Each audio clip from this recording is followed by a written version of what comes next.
êtes toujours sur Al24 News, vous regardez Hebdo Show Algérie. Bienvenue à vous si vous venez de nous rejoindre. L'œil d'Alger se poursuit et vous le savez, l'Algérie est prise pour cible par les médias Bolloré depuis plusieurs mois. Tous les moyens sont bons pour ternir l'image de notre pays et déstabiliser ses institutions. Et on a le plaisir et l'honneur d'avoir avec nous sur le plateau ce soir le docteur Ahmed Ben Saada. Encore une fois, bienvenue. Merci d'être avec nous. Monsieur Ahmed Ben Saada, vous avez publié récemment, il y a quelques jours, un article intitulé « Guerre médiatique de la France contre l'Algérie ». C'est un décryptage. Un article que l'on peut retrouver sur votre site ahmedbensaada.com. Comment est-ce que vous expliquez, Monsieur Ben Saada, ce déluge médiatique français contre l'Algérie? Pourquoi est-ce que ces médias s'acharnent-ils ainsi? Alors, moi, j'aimerais revenir à la genèse. Bien sûr. Quand j'ai vu que cet outil-là existait, je ne savais pas qu'est-ce que j'allais obtenir. Je ne sais pas ce que j'allais trouver, parce que ça se pourrait que, par exemple, l'Algérie était moins citée que le Maroc. Oui. C'est possible, ça. Mais quand j'ai vu les résultats, j'ai été vraiment effaré. Regardez, en fait, si on regarde, en fait, cet outil-là nous permet de jauger que 11 médias, 7 radios et 4 télévisions continues, d'information continue. Privé et public. Et donc, c'est pas tout. En fait, c'est pas le paysage audiovisuel français. C'est pas le système informationnel français. Il n'est pas jaugé complètement. Mais ça donne une idée extraordinaire de cette guerre qu'on appelle des guerres de quatrième génération. Jusqu'à date, personnellement, j'ai beaucoup parlé des guerres de quatrième génération, des guerres cognitives, mais j'avais pas un outil pour le quantifier. Là, on a un outil pour le quantifier. Et là, on peut faire des comparaisons. Par exemple, si on regarde le mot Algérie, il a été prononcé 104 fois par jour pendant 304 jours, c'est-à-dire du 1er janvier 2025 au 30 octobre 2025, il a été prononcé 104 fois par jour. Ça veut dire c'est une moyenne. Ça veut dire qu'il y a des jours où c'est beaucoup plus que ça et des jours où c'est moins que ça. Et d'ailleurs, à l'écran derrière vous, c'est les graphes que vous avez et si on regarde, par exemple, si on fait une comparaison avec le Maroc, par exemple, c'est juste 19 fois. Alors, oui, la Tunisie, c'est juste 6 fois. Oui. Donc, on a c'est-à-dire, on se demande, mais on se dit, bon, pourquoi il y aurait l'Algérie, le Maroc et la Tunisie se trouvent, disons, dans la même région géographique, ils ont un rapport, disons, colonial par rapport à la France, etc. Pourquoi cela? Et là, on débouche sur une constatation qu'il y a réellement une guerre de quatrième génération. Je rappelle que pour définir une guerre de quatrième génération, il y a une définition qui a été proposée par des chercheurs russes. Quand il y a quelques informations neutres et qu'il y a une information négative, on ne peut pas parler de guerre de quatrième génération. Par contre, quand il y a minimum 5 articles négatifs pour plusieurs neutres, là on parle de guerre de quatrième génération ou de guerre informationnelle. Nous, on n'est pas à 5, c'est des milliers d'articles, des milliers d'attaques quotidiennes, si on compte par rapport à tous les médias. Parce que, je le rappelle, il y a en France plus de 300 chaînes de télé, 1200 radios, plus de 15 000 titres de presse. Nous, on n'a fait qu'un échantillon. Et cet échantillon, tout seul, et donne des résultats absolument édifiants. Docteur Ben Saada, il y a moi quelque chose qui m'a choqué dans vos graphiques, parce que j'ai eu le plaisir justement de les lire, la différence entre 2 affaires judiciaires, entre Cécile Coller et entre Boualem Sansal. Sur vos chiffres, sur les chiffres de Cécile Coller, ils ont été détenus dans des prisons respectives, un en Algérie, une en Iran, avec d'ailleurs Cécile Coller avec son compagnon, Jacques Paris. Voilà, exactement, je ne me rappelais plus de son nom. Et je voudrais que vous m'expliquiez la différence de couverture médiatique entre 2 entre guillemets français, même si nous connaissons tous l'histoire de Boualem Sansal, qui est français depuis quelques mois, qui a été naturalisé français depuis quelques mois, alors que Cécile Coller est née française, a grandi française, donc ça c'est un autre débat. Mais pourquoi justement ce 2 poids 2 mesures, encore une fois, quand ça concerne l'Iran, une détenue en Iran et une Française détenue en Iran, et un Algérien, franco-algérien s'il veut, parce que il y tient, en Algérie. Est-ce que vous pouvez m'expliquer ça? Alors, si on regarde, alors ce Voilà. qui est intéressant, c'est ça. Ce qui est intéressant de voir dans ce cas-là, c'est de voir, bon, on se dit, Boualem Sansal est très cité. Bon. S'ils peuvent nous laisser juste la régie, voilà, s'ils peuvent nous laisser la régie. Si on peut comparer, par exemple, vous avez Cécile Collère et son compagnon qui ont été incarcérés le 7 mai 2022, donc bien avant, jusqu'au 4 novembre 2025, c'est à peu près la date, à une semaine près, la date de libération de Sansal. Donc 3 ans et 1 mois à peu près, voilà. sont restés en détention. Mais moi, ce que j'ai essayé de voir, c'est juste 2024 et 2025, parce que justement, je voulais voir la différence entre parce que si on regarde 2025, en fait, la plus grande partie de l'incarcération de M. Sansal s'est faite en 2025. Exactement. Et donc, on voit que Cécile Collère, même si on tient compte en fait, il a été arrêté le 16 novembre 2024, donc je dirais un mois et demi avant, eh ben, il dépasse Cécile Collère.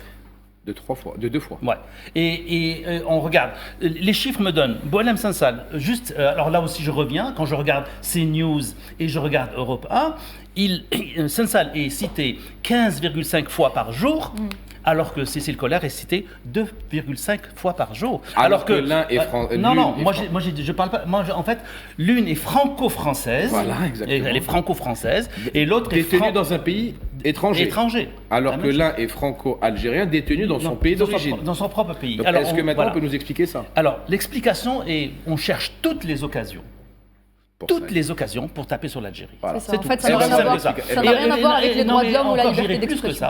Ça veut dire que finalement, CNews et en fait, les médias de ce type-là ne s'intéressent pas à l'incarcération. C'est pas l'incarcération qui les intéresse. Et on le voit dans le graphique. Ce qui les intéresse, c'est que Sansal est algérien, donc on tape sur l'Algérie. Exactement. Okay? Parce qu'on peut avoir aussi des gens qui sont incarcérés au Maroc, on en a beaucoup, et on n'en parle jamais. Par exemple, Zefzafi, il a été condamné à 20 ans de prison, on n'en a jamais parlé, on n'a jamais fait Et ça serait très intéressant d'ailleurs de faire une recherche dans ce style.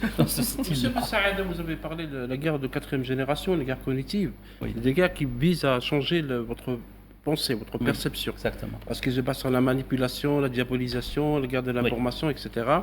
Et on aura noté dans votre étude, vous parlez surtout des télévisions et des radios, vous n'avez pas évoqué les journaux, bien que l'Algérie était aussi à la une de certains médias de l'extrême droite, comme Le Point, même un peu Marianne et d'autres médias, et également les médias publics, dont France Info, qui est une radio et une télévision. Est-ce que vous pensez que cette campagne, qui se poursuit d'ailleurs, parce qu'en 2025, l'Algérie était au top 10 des pays les plus cités avec la Russie, l'Ukraine et les États-Unis, entre dans le cadre d'une politique d'État orientée vers l'Algérie en utilisant les moyens des médias? Alors, ce qui est intéressant dans cette étude, et je ne m'y attendais pas, c'est que lorsque vous regardez par exemple les résultats de CNews, ils sont toujours premiers. Le deuxième, c'est France Info. Donc c'est une chaîne publique. Oui. La deuxième, c'est sûr, loin derrière, mais elle est toujours deuxième. De notre côté, si vous regardez par exemple dans le cas de Sansal. Donc si on regarde par exemple comment il a été traité, eh ben, vous avez France Info Radio qui a cité, écoutez-moi bien, qui a cité 10 fois en 10 ans, avant l'arrestation. 10 fois en 10 ans, c'est-à-dire une fois par an. Et même moi, j'ai été plus cité que lui. Voilà. C'est en France Info, qui est une radio étatique, publique. Et juste après l'arrestation, ça monte à 1500 et quelques fois. Ça veut dire qu'il y a un ratio de 1500, de 1 par année à 1500, moins d'une année. C'est-à-dire, là, les résultats, je les ai eus jusqu'au 30 novembre. Parce que, en fait, l'INA, actuellement, si vous regardez l'INA, elle va vous proposer jusqu'au 30 novembre. Juste il y a quelques semaines, quand j'ai commencé le travail, on avait les résultats jusqu'au 31 octobre. Donc, en fait, ce travail a montré que c'est vrai qu'on a les médias Bolloré, ou même, je dirais, même Sud Radio. Sud Radio aussi est toujours derrière Europe 1. Sud Radio, dans tous les cas, c'est une chaîne d'extrême droite aussi. Et je vous rappelle que son propriétaire, qui est Christian Latouche, c'est quelqu'un qui était avec Bruno Maigret, qui était le bras droit de Le Pen. Donc c'est que on se rend compte que finalement, que même si les médias, disons, d'extrême droite ont le haut du pavé, les médias étatiques aussi participent à ce que je dirais l'Algérie bashing. Ça veut dire que c'est une politique d'État, c'est pas une politique d'un groupe. Moi, j'irais plus que ça. C'est-à-dire que d'ailleurs je l'ai écrit, moi j'ai dit que France Info Radio a reçu des ordres. Oui. On ne peut pas passer de 1 à 1500. Ça veut dire qu'on les a appelés, on dit qu'est-ce que vous faites? 1, c'est pas beaucoup là. Allez-y, ouvrez les vannes. C'est un ordre qui a été reçu. Certainement. L'étude est très intéressante, mais en fait, on a des données, on va dire, quantitatives. C'est-à-dire que si on passe sur le plan qualitatif, à chaque fois qu'on parle de l'Algérie, c'est toujours en mal. Exactement. Ah oui. Donc, Voilà, c'est-à-dire que ça, c'est un postulat. Oui, oui, bien c'est sûr. un postulat. Même si c'est un postulat, bon, on regarde Ils vont tous, pas parler de Riyad Mahrez, par exemple, oui. CNews. Quand on parle du Maroc, ça va être la pastilla, ça va être les riad. Quand on parle de la Tunisie, sûrement le jasmin, le tourisme, etc. Mais en tout cas, pour ce qui concerne l'Algérie, c'est généralement mal. C'est-à-dire c'est pas généralement. Je vous dis, moi je suis un assidu. bien. Moi je suis un assidu, vraiment un auditeur assidu des chaînes françaises. C'est-à-dire je les regarde, bien sûr pour les critiquer, mais je les regarde. Je les regarde. Je n'ai jamais vu quelque chose de positif. Mais alors j'aimerais bien, je vous assure que j'aimerais bien qu'on me donne un contre-exemple qui fausse mon étude. J'aimerais bien Mais qu'on me Monsieur le Ahmed dise. Ben Saada, peux pas comment vous expliquer donner. justement cet acharnement? Est-ce que leur but, c'est juste de déstabiliser l'Algérie et ses institutions? Vous savez ce que j'ai dit dans mon article? La France n'a jamais cessé de nous attaquer. C'est-à-dire, on parle de guerre de quatrième génération. Ça veut dire qu'il y a eu la première, et la deuxième, et la troisième, et Oui, la quatrième. oui. Vous savez, quand il y a eu la conquête de l'Algérie en 1830, c'était le temps de la première génération des guerres. C'est des guerres napoléoniennes, c'est des guerres qui ont certains... Je ne vais pas rentrer dans les détails maintenant, mais après, il y a eu la deuxième génération qui était juste pendant la Première Guerre mondiale. Après, il y a eu la troisième génération, le Blitzkrieg allemand dans la Deuxième Guerre mondiale. Et après, c'est-à-dire que on a toujours été sous le feu de la France. Donc, c'est-à-dire qu'il y a une animosité contre l'Algérie. Il y a des gens comme ces médias-là, ces médias d'extrême droite, ces médias revanchards, qui n'ont jamais gobé l'indépendance de l'Algérie et qui veulent d'une manière ou d'une autre que l'Algérie tombe sous leurs escarcelles. Justement, dans votre article, Dr Ahmed Ben Saada, vous écrivez que depuis le début du 19e siècle, en passant par la guerre d'indépendance de l'Algérie jusqu'à la date d'aujourd'hui, la France aura utilisé tous les types de guerres contre l'Algérie, de la première à la quatrième génération. Vous pensez que l'indépendance de notre pays n'a toujours pas été digérée par certaines parties françaises 63 ans après? Ils le disent, je veux dire, ils le disent d'une manière indirecte, ils le reconnaissent. C'est-à-dire quand on commence à parler mettre en doute le nombre de nos morts, Oui. quand on met en doute aussi l'intégrité de notre pays, quand on met en doute aussi l'histoire de notre pays, etc. Quand on dit par exemple que l'Algérie a été créée en 1830, et c'est pas n'importe qui le dit, c'est M. Macron qui le dit. Oui. Et là, on passe justement dans une sphère spéciale de la guerre de quatrième génération, qui est la guerre cognitive. C'est-à-dire qu'on essaye de faire croire... En fait, la différence est très simple. Dans une guerre d'information générale, on va utiliser l'information pour vous donner une façon de penser, on va vous donner une façon de voir les choses. Dans la guerre les guerres cognitives, c'est pas pareil. On va vraiment affecter votre façon de penser pour que, en fait, quand vous allez trouver une information, vous allez la phagocyter, vous allez l'intégrer dans votre cerveau et donner en fait le résultat de ce que l'ennemi attend. C'est très très grave. C'est-à-dire que c'est beaucoup plus insidieux. On peut changer la perception. Vous avez évoqué Boualem Sassal, et pour vous, Boualem Sassal, comme Kamel Daoud, comme d'autres, sont des informateurs indigènes. Exactement. Alors la question pour nos amis téléspectateurs, c'est quoi le rôle des informateurs indigènes? Alors, en fait, les informateurs indigènes ne datent pas d'aujourd'hui. On peut parler par exemple de Ahmed Chalabi, par exemple, dans la guerre de l'Irak, par exemple, qui a été utilisé dans ce temps. C'est-à-dire que c'est quelqu'un en fait qui vient du pays qu'on veut attaquer, ok, et qui dit exactement ce que l'occidental veut dire. Et en fait, il est spécialiste que parce qu'il vient de cette région, où il a cette religion, ou alors il vient d'une ethnie particulière. Oui. C'est-à-dire qu'on va prendre Boualem Sansal, il va nous parler de l'islam, il est anti-islam, alors je veux dire, ses derniers livres sont absolument abominables là-dessus. Et ils vont dire, mais lui, il connaît l'islam, c'est un spécialiste. musulman. Je veux dire, et encore, on les utilise pour aller beaucoup plus loin que l'occidental. C'est-à-dire que si l'occidental va dire les mêmes choses que Boualem Sansal, on va le traiter d'islamophobe, etc. Mais ça passe mieux. Ça passe mieux quand ça vient de chez nous. Ça crédibilise le discours. Et pour ne pas faire un focus sur Boualem Sansal ou Kamel Daoud, parce que j'ai écrit un livre sur Kamel Daoud, Oui. c'est que, par exemple, prenez le cas d'Ahmed Chalabi. Ahmed Chalabi, c'est un Irakien qui a été récupéré par les Américains et qui vient dans les chaînes de télévision, que ce soit CNN, BBC, etc., et qui dit, mais bien sûr, Saddam Hussein a les armes de destruction massive. Et les gens disent, mais c'est pas possible, lui, il est irakien, il le dit, donc c'est Il vrai. sait ce qu'il dit. Alors que nous Exactement. savons maintenant, pertinemment, qu'il n'y a jamais eu d'armes de d'ADM. destruction massive.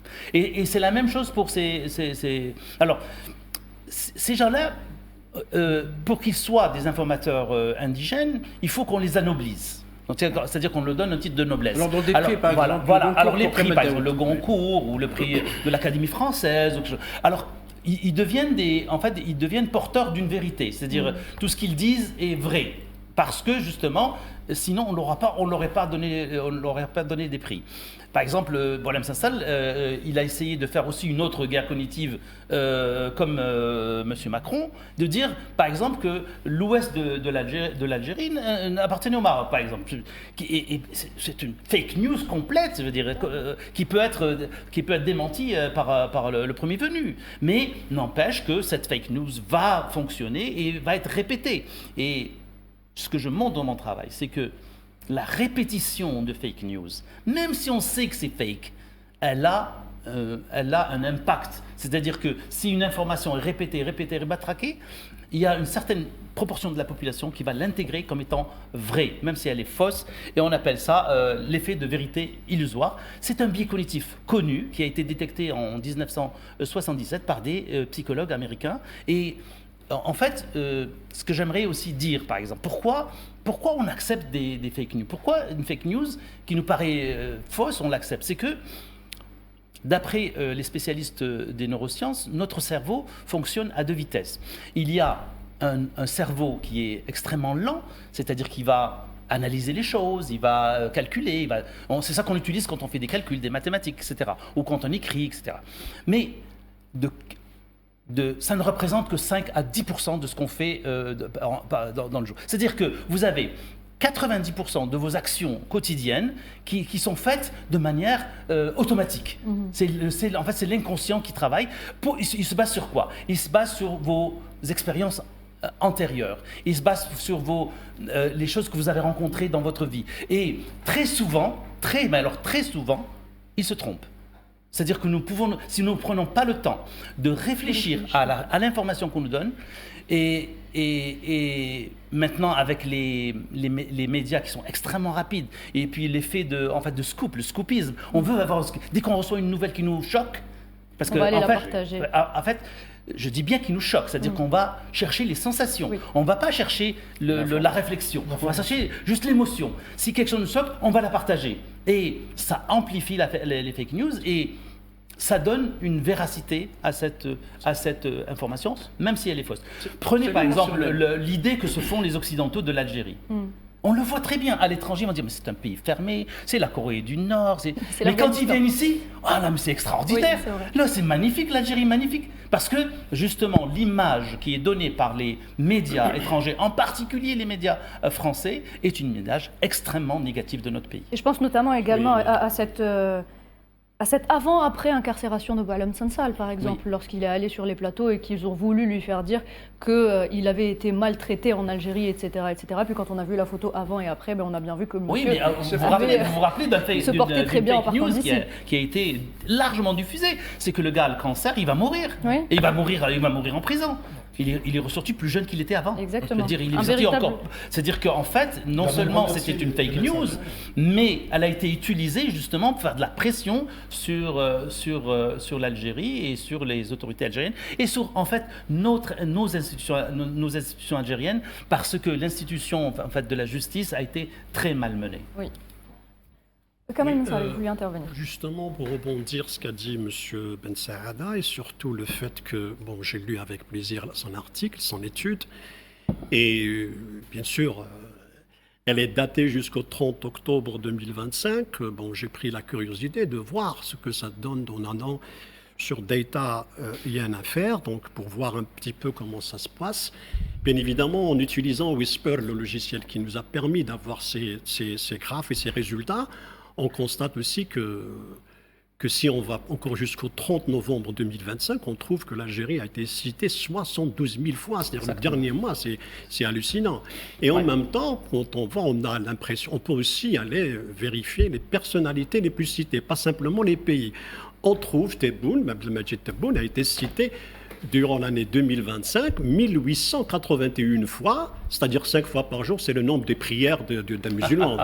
Donc vous voyez, donc en France, si on ne le consomme pas chaque jour pendant toute l'année, et quand on fait une comparaison par rapport à 2020-2021, on trouve qu'il a été cité en 120 et 183. C'est-à-dire non seulement le pays, même les personnalités politiques, c'est-à-dire le numéro 1 du pays, ce qui est le président de la République, on l'attaque. Donc il y a ce qu'on appelle, c'est vrai, on revient sur cette idée de billets, le billet cognitif, ils sont au nombre de 200 et vous l'avez cité, et qui rendent le cerveau ankylosé par des termes particuliers. Lorsqu'on parle, on fait un matraquage sur l'Algérie, on sort avec l'Algérie et avec l'effet négatif qui a été créé parce que la mémoire est sélective. En étant sélective, elle ne retient que ce qu'on lui a dit et qu'on lui a répété le plus souvent. C'est-à-dire l'effet de mémorisation est limité à un terme. C'est pour cela que lorsqu'on voit CNews qui cite 1201 fois le président Tebboune dans l'ensemble, on voit qu'il y a un ciblage. Et quand on voit que CNews cite autant l'Algérie, ça veut dire que c'est une chaîne qui a décidé de faire du sujet Algérie son dada ou bien son sujet de prédilection. Et ceci dit, de ce que nous offre, c'est-à-dire Whisper, c'est-à-dire Data IN, parce que Whisper a été créé par OpenAI, qui est justement la créatrice de ChatGPT, c'est-à-dire c'est l'outil, ce qu'on appelle l'intelligence artificielle qui est utilisée par l'INA. Donc on voit quoi? On voit que tout ce qui est tiré dans ces résultats n'est que du texte, c'est-à-dire on parle de journal télévisé.